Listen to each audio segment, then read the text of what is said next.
Men Kupangda ishlayman. Kupangda yaqinda zo'r imkoniyat ochildi.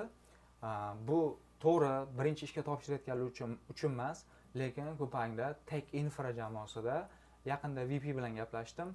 Aytdiki, sen podkast qilyapsan ekan, mana shu podkastingga mana shuni aytib ket. O'zbeklarda ham zo'r dasturchilar bor deb aytdi. Shuni aytmoqchiman. Kimdir Tech Infra, ya'ni Tech Infrada DevOps yoki bo'lmasam securityda yoki bo'lmasam authentication sistemalarida yoki bo'lmasam Kubernetes, Terraform, Docker shu narsalarda tajribasi bo'lsa yoki bo'lmasam tajriba qilmoqchi bo'lsa, backend injenerlikda tajriba qilmoqchi bo'lsa, menga aloqaga chiqsin. Shu videoning tagida komment qoldirsa, men o'zim aloqaga chiqaman. Shu videoni tagiga komment qoldiringlar. Bizda zo'r imkoniyatlar bor. Level 4 dan boshlab level 6 gacha bemalol zo'r oyliklarda, zo'r joylarda ishlashga imkoniyat bor bizda. Remote. Menga aloqaga chiqinglar.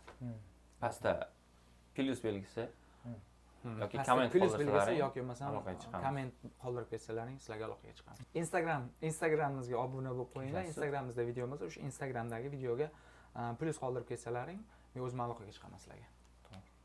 Lekin obuna ham bo'lish kerak. Obuna bo'lish shart emas. Men unga mana shu rezyumeni beradigan bo'lsam, to'g'ridan to'g'ri VP ni qo'lga tushadi. HRsiz. O'rtada HR, ya'ni kimda imkoniyat bo'ladigan bo'lsa foydalanib oladi. Zo'r imkoniyat.